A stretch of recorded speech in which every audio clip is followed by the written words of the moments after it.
नमस्कार, मैं कोमल Malik Asian hospital Faridabad से। मैं यहाँ पे चीफ डाइटिशियन हूँ। आज का मेरा टॉपिक है वेट रिडक्शन डाइट, जैसे इंटरमिटेंट फास्टिंग और कीटो डाइट।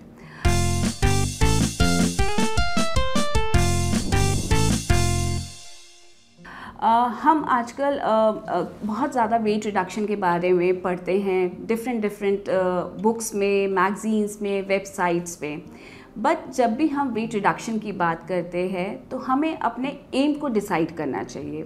एम को डिसाइड करने का मतलब ये है कि आप सिर्फ अपना वज़न कम करना चाहते हैं, या आप अपना लाइफस्टाइल मॉडिफाई करना चाहते हैं, या आप किसी थेरापेटिक कंडीशन या किसी इलनेस को अपना करेक्ट करना चाहते हैं। सबसे पहले कोई भी डाइट को स्टार्ट करने से पहले हमें अपने एम को क्लियर करना चाहिए। आजकल हम देखते हैं बहुत सारी डाइट्स हम आजकल सुनते हैं अपने आसपास, जैसे कीटो डाइट, इंटरमिटेंट फास्टिंग। सबसे पहले हम बात करेंगे आज कीटो डाइट के बारे में। कीटो डाइट में जो मेजर प्रपोर्शन न्यूट्रिएंट्स का रहता है उसमें फ़ैट का रहता है। फ़ैट से ही हम major source of energy keto diet में लेते हैं। तो रादर देन हम कार्बोहाइड्रेट को as a source of energy ना लेके हम कीटो डाइट में फैट्स एंड प्रोटीन ब्रेकडाउन से एनर्जी को गेन करते हैं या सोर्स ऑफ एनर्जी लेते हैं। तो यही एक पैथोफिजियोलॉजी है जिसकी वजह से आपका वज़न कम होता है। Basically keto diet medical condition जैसे सीजर डिसऑर्डर या एपिलेप्टिक अटैक्स के लिए हम यूज़ करते थे। But now there are lot of researchers or different studies says that keto diet can be useful for the weight reduction or the correction of many other lifestyle diseases. So how it works, again as I told you, in this keto diet fat is basically used as a source of energy. Keto diet में जो basic हम देखें तो major proportion जो है वो fat का रहता है। Approximately 70 to 80% उस पूरी डाइट में फैट या फैट रिलेटेड प्रोडक्ट्स होते हैं, and rest is protein and carbohydrate. Carbohydrate का कंटेंट ओनली 5 to 10% रहता है। अगर हम देखें this diet, the major side effect of this diet is the sustainability of this diet, because this is totally a fat based diet.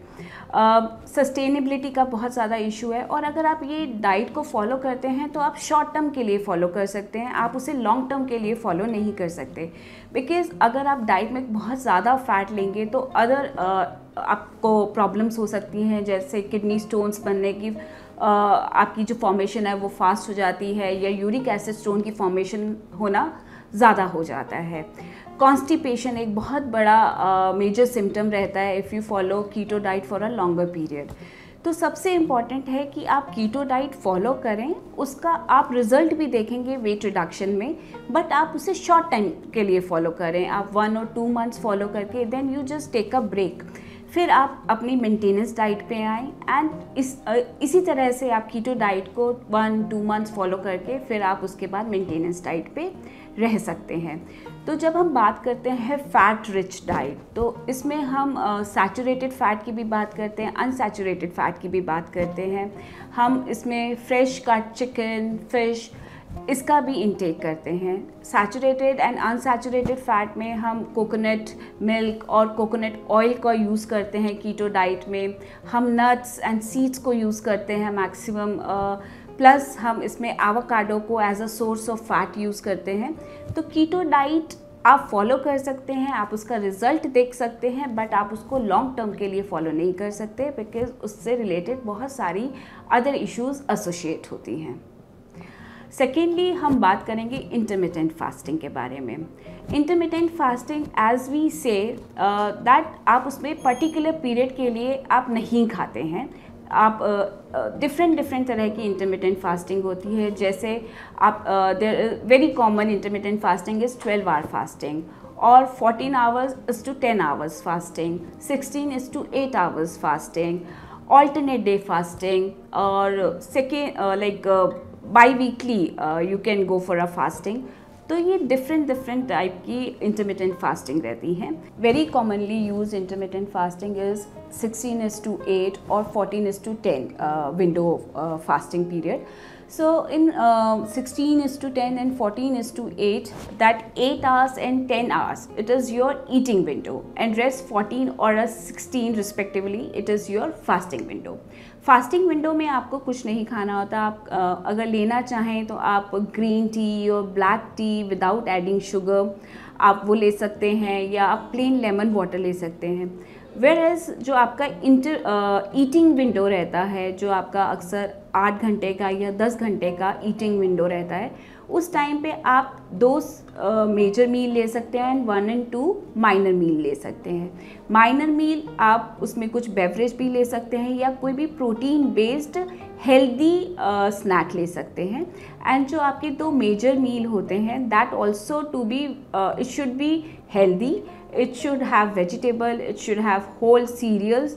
तो आप जैसे कुछ एग्जांपल हैं, आप मिक्स मल्टीग्रेन चपाती ले सकते हैं विद कुक्ड वेजिटेबल, आप किनोआ खिचड़ी ले सकते हैं, आप ब्राउन राइस खिचड़ी ले सकते हैं.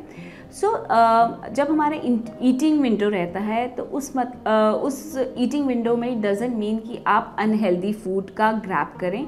It is always advisable that you should have something which is healthy, which is whole cereal based, which is vegetable based. तो आप उसको ईटिंग विंडो में इंक्लूड कर सकते हैं.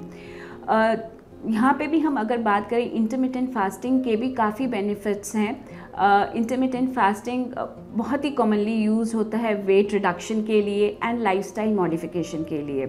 सो diabetes correction and cardiovascular problems में भी हम इंटरमिटेंट फास्टिंग को हमने काफ़ी अच्छे रिजल्ट्स देखे हैं. बहुत सारी स्टडीज़ सपोर्ट करती हैं कि cardiovascular diseases and diabetes correction में intermittent fasting has a beneficial role.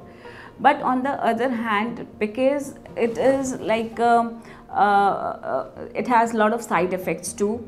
Just like when you are not eating, you feel like to have something or you wanted to grab something. So उससे क्या होता है, आप unnecessary eating आपका increase हो जाता है, आप binge करना start कर देते हैं.